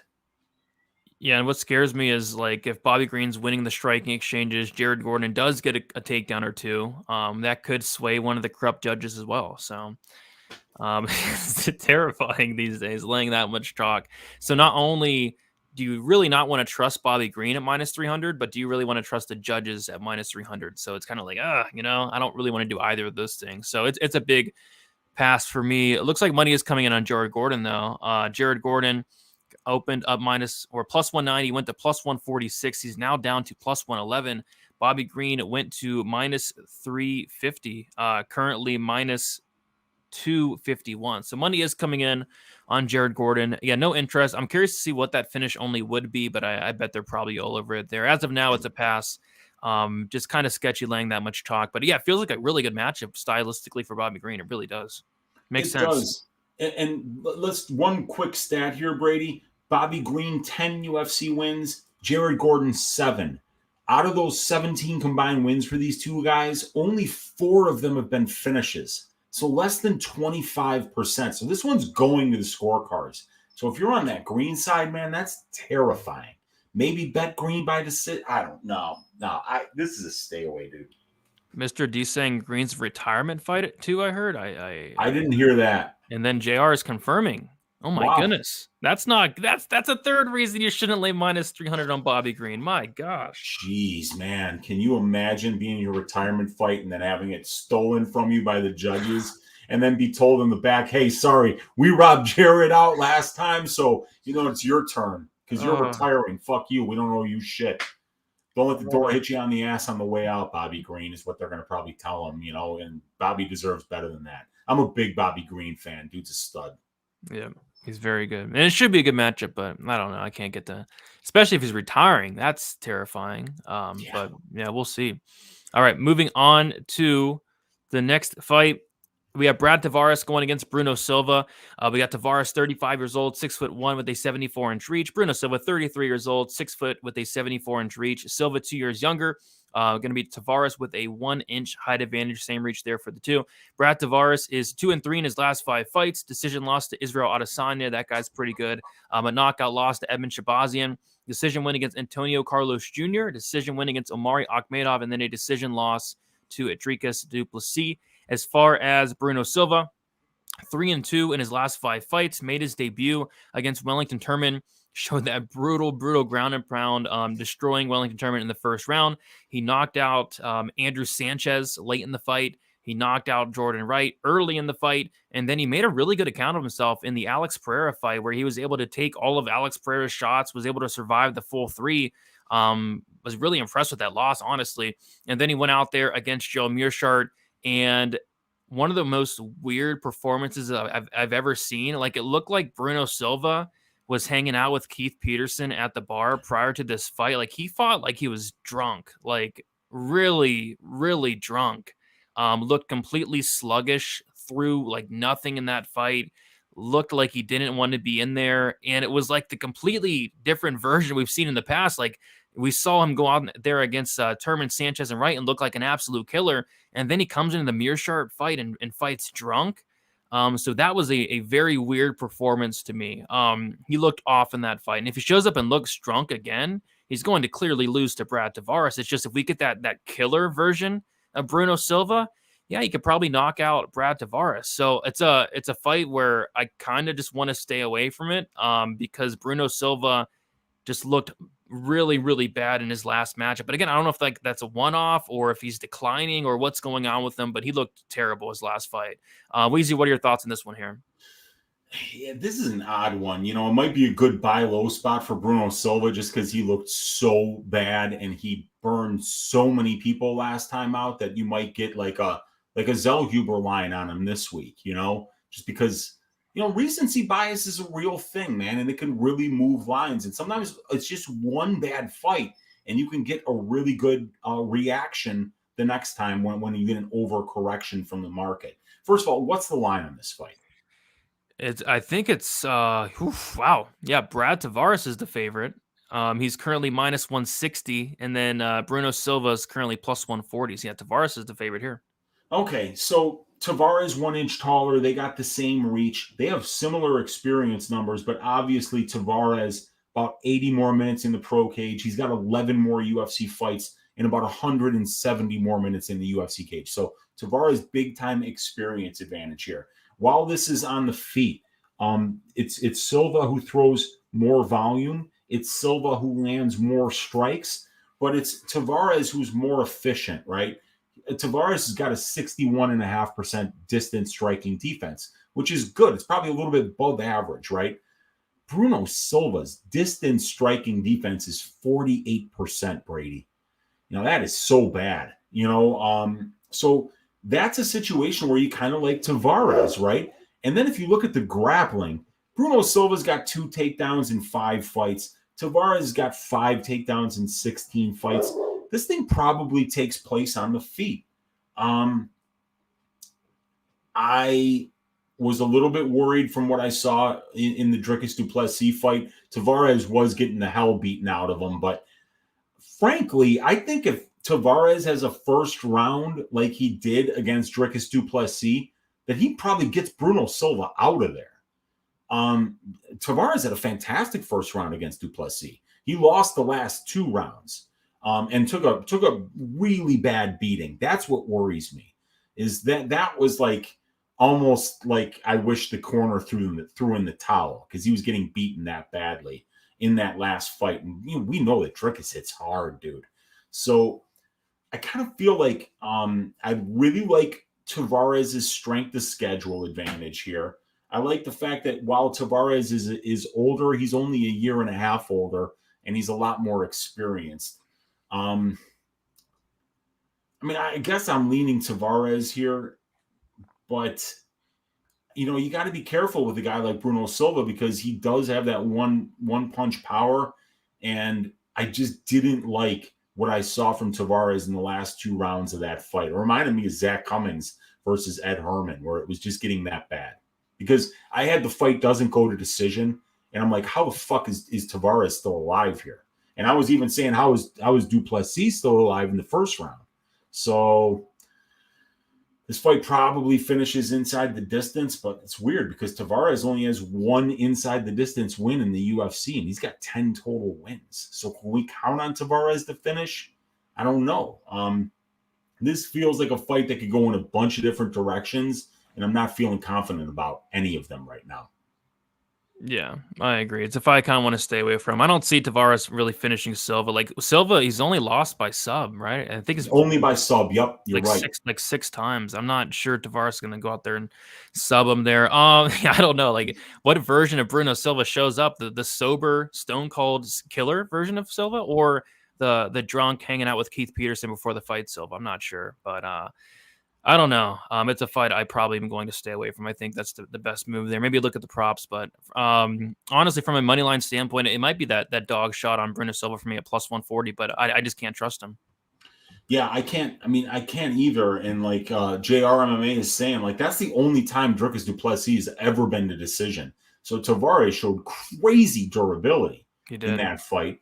And then if we see that Tavares is only got 1 finish in 10 wins and it's by knockout, and you say to yourself, well, if Alex Pereira couldn't knock out Bruno Silva, is Tavares going to knock him out? So maybe the sneaky play here might be an over, or the fight goes to decision, counting on the durability of Silva and the durability of Tavares, and the fact that Tavares has been knocked out 3 times, so maybe Bruno Silva can get a knockout, but Brad Tavares has 0 submissions at the UFC level. And as a matter of fact, he's never even attempted a submission.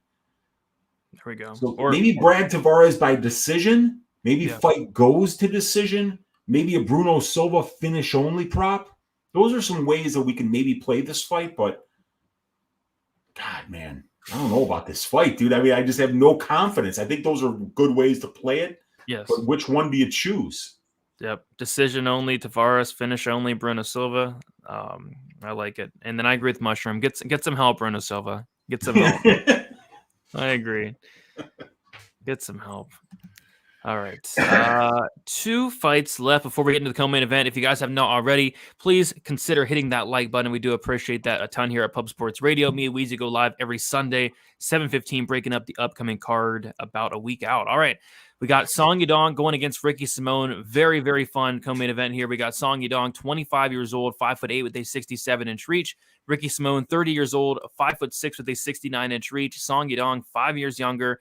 Song Yadong with a 2-inch height advantage and a 2-inch reach disadvantage. Song Yadong is 3-2 in his last 5 fights. A decision loss to Kyler Phillips, a decision win against Casey Kenny, a knockout win against Julio Arce, a knockout win against Marlon Moraes, and then a knockout loss against Corey Sandhagen. As far as Ricky Simón, 5-0 in his last 5 fights, looking good. A decision win against Ray Borg, a submission win against Gaetano Perello, a decision win against Brian Kelleher, knockout win against Rafael Assunção, and then a submission win against Jack Shore his last time out.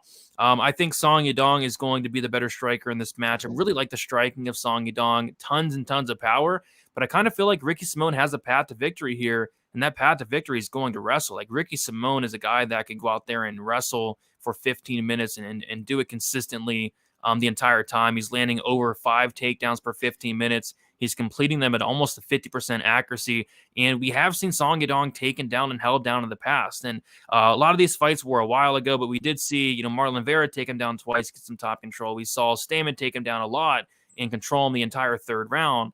There was another fight I saw where he was taken down multiple times. Kyler Phillips took him down a couple times as well. So Song Yadong can absolutely be taken down. Good get-up game, but he can be taken down. So I think Ricky Simón can go out here, kind of grind this out, get this fight down to the mat consistently. It's just on the feet. That's where Song Yadong is going to have an opportunity to potentially knock out Ricky Simón at some point. But I think Simón can win minutes here in the grappling. Very close line here. I think we actually have a line flip on this one where Ricky Simón was the dog. He's now the favorite at -130. Weezy, what are your thoughts on this fight here? Very good co-main event. Very good co-main event, super high level. You got to love the bantamweight division, man. I mean, you see guys like Yadong and Simon are barely top 10, right? And it's such a high level fight and such a great clash of styles. Let's start over here by the grappling stats, Brady. Ricky Simon winning 90% of the control time positions that he's in. Song Yadong winning 46% of the control time positions he's in. And that's a little bit deceiving because Song has only attempted 9 takedowns, but Song Yadong's opponents have attempted 42.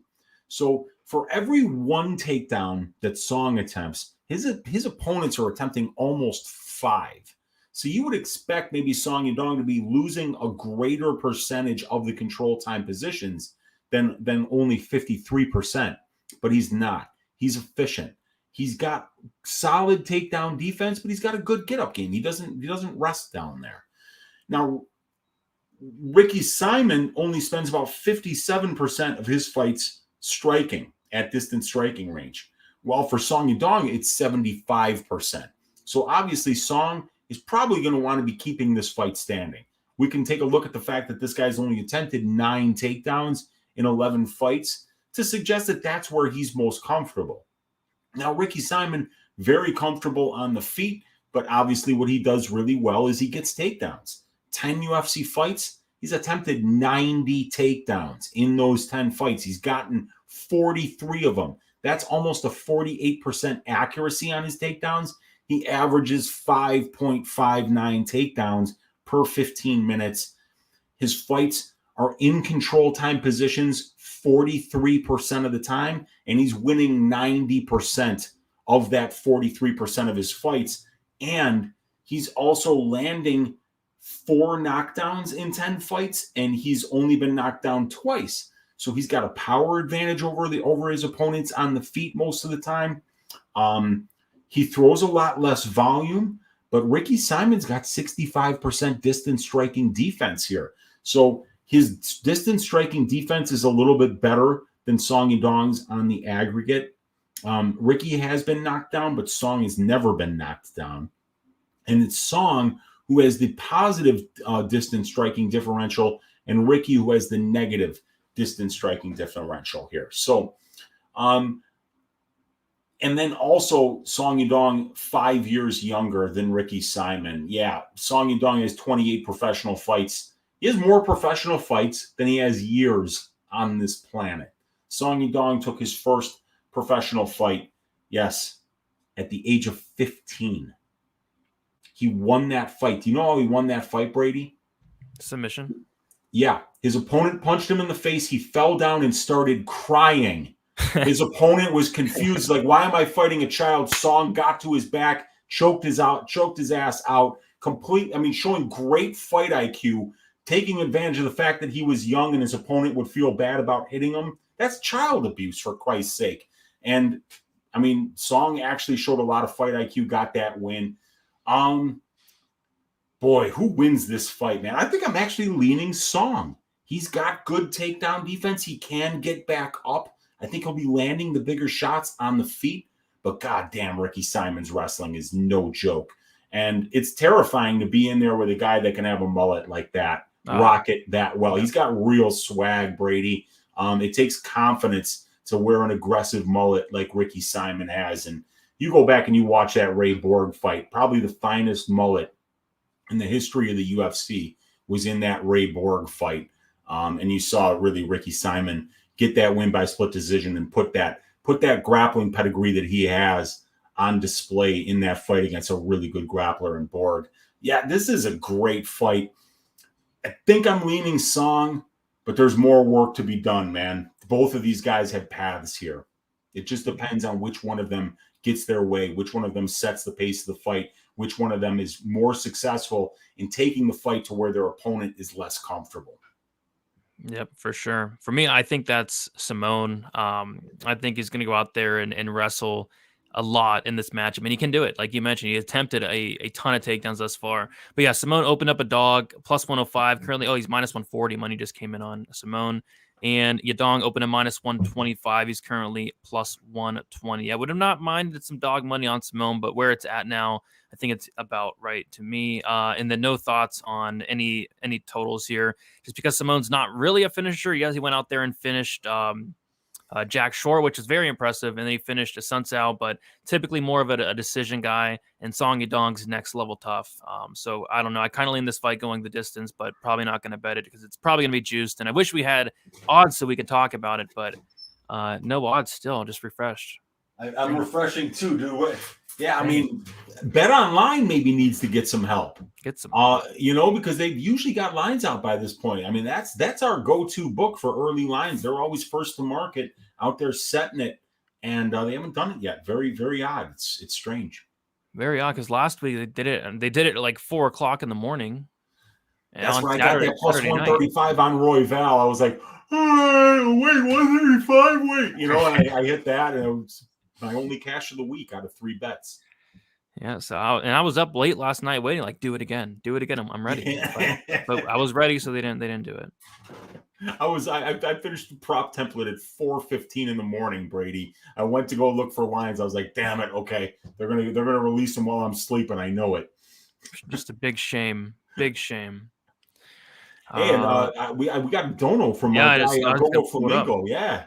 Saying Bobby Green ain't retiring. Last fight on his contract. It's all tactics. Wouldn't be surprised if he calls out Patty after he finished playing pinball with Jared said. Appreciate you, Gogo Flamingo. Yeah, I'm not sure. I didn't hear anything about him retiring, but a couple guys potentially did. So I don't know. I hope Bobby Green doesn't retire. I think he's still fighting at a really high level. He's looking really good as of late. So hope not. Appreciate you, Gogo Flamingo, and appreciate everybody else in the chat as well. Moving on to this very good main event, we have Sergei Pavlovich going against Curtis Blaydes. We got Pavlovich, 30 years old, 6'3" with an 84-inch reach. Curtis Blaydes, 32 years old, 6'4" with an 80-inch reach. Pavlovich, 5-0 in his last 5 fights, all by knockout, all in the first round. Knocked out Marcelo Goma in the first, Maurice Green in the first, the very handsome Shamil Abdurakhimov in the first, Derek Lewis in the first, and then Tai Tuivasa in the first round. Curtis Blaydes is 4-1 in his last 5 fights. Decision win against Alexander Volkov. A knockout loss against Derek Lewis. decision win against Jairzinho Rosenstruck, knockout win against Christos, and a knockout win against Tom Aspinall.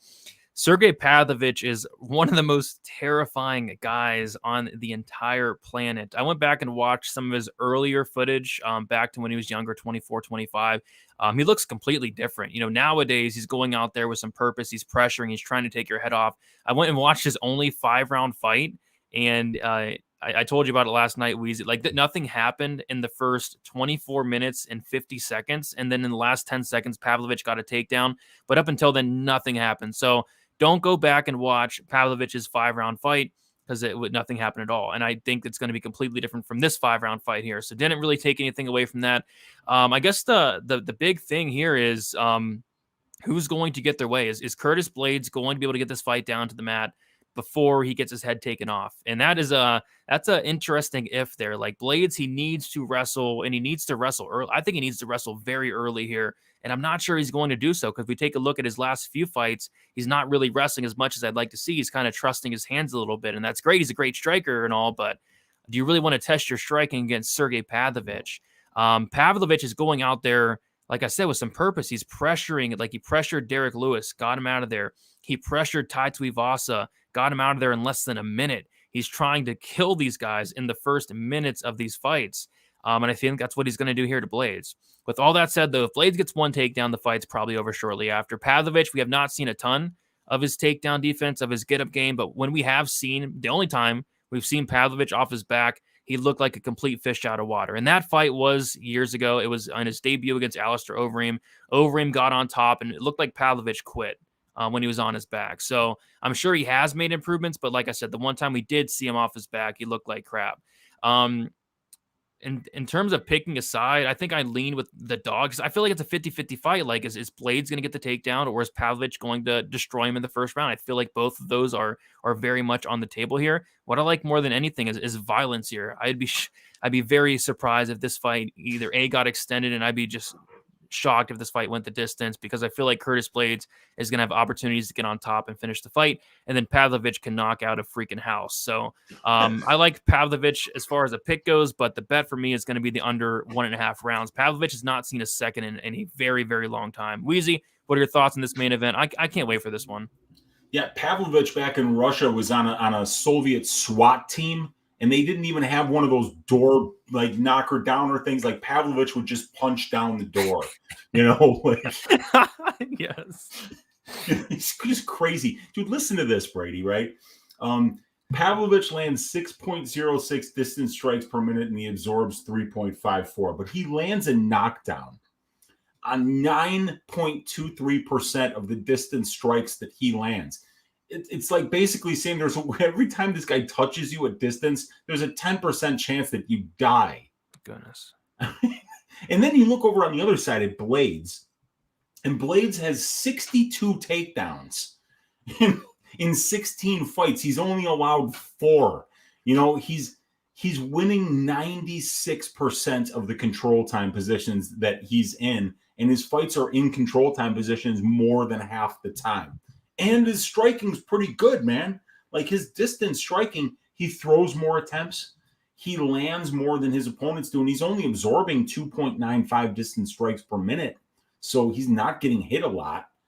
But, yeah, I mean, it's just got to be violence. I think that's really the only thing that you can really be confident about here. If you're super confident in the Blaydes money line, or you're super confident in the Pavlovich money line, you're both wrong. Right? You know what I'm saying? Because if Blaydes gets takedowns, he's gonna finish this fight, because Pavlovich just doesn't really have a ground game.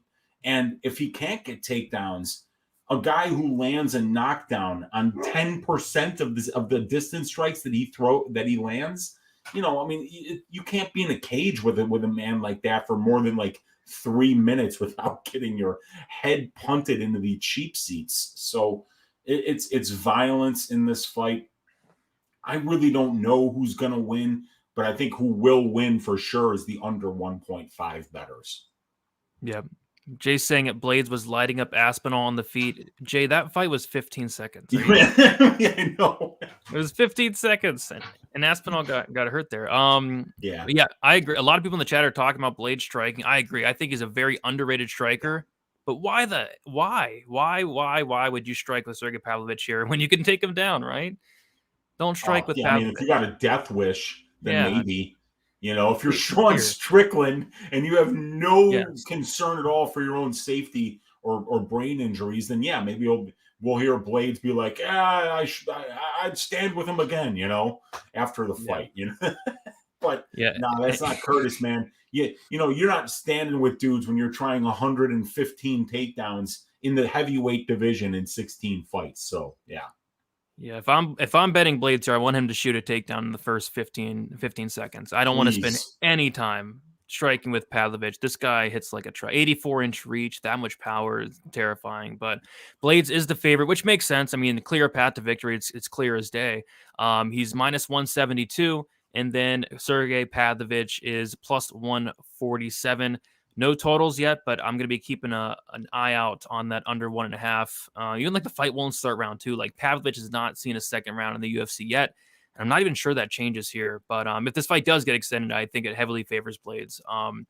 So any thoughts on the money line? Any thoughts? And you probably staying away from the money line. Any thoughts on, you said you like the under 1.5 as well? Yeah, under 1.5 is something I'm going to be looking to bet. We'll see when that opens. That might be the reason that we haven't opened yet, is they know that like, fuck, we're going to have to open a total on this fight. And, it's going to be juiced. It's going to be juiced. But, it's hard to picture this fight last. It's hard to picture anybody lasting in the cage for 7.5 minutes with Sergei Pavlovich, I mean, one way or another. So, yeah, definitely going to be looking to see where that opens. Yep, for sure. Violence is the way to go. I think there's a couple good violent spots. We talked about the Priscilla Cachoeira violent spot, and then this one is probably my favorite there. But yeah, Weezy, we did it. All 13 fights. Let the people know where they can find you and your plans for this week for some content. Yeah, tomorrow on the MMA Engine YouTube channel, we'll be taking a data-driven look at all the lines that will have dropped by then, I'm sure. But and then on Tuesday, Just the Tip with Uncle Weezy on my YouTube channel, Uncle Weezy. We'll go over all 13 of these fights. I'll give you my track bets so far and finish with Uncle Weezy's ass shaving of the week. Looking to get back on track. Like I said, man, I want 5 units this week.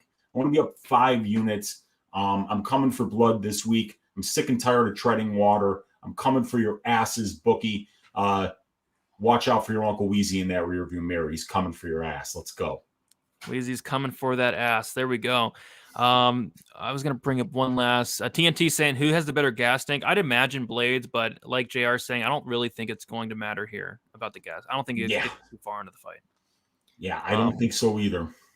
But yeah, guys, so go check out Weezy. Does a lot of great content throughout the week. Check me out, DFS by the numbers on YouTube. I just put out a main event breakdown. Also going to be getting out my full card breakdown and prediction video sometime tomorrow afternoon. And then we have probability tomorrow on the MMA Engine. We're back here Wednesday on Pub Sports for the DFS show. And then I'm doing live streams Friday and Saturday on my channel, DFS by the numbers. Thank you all for hanging out. Best of luck for UFC Vegas 71. And we'll talk to you guys very soon. See you later.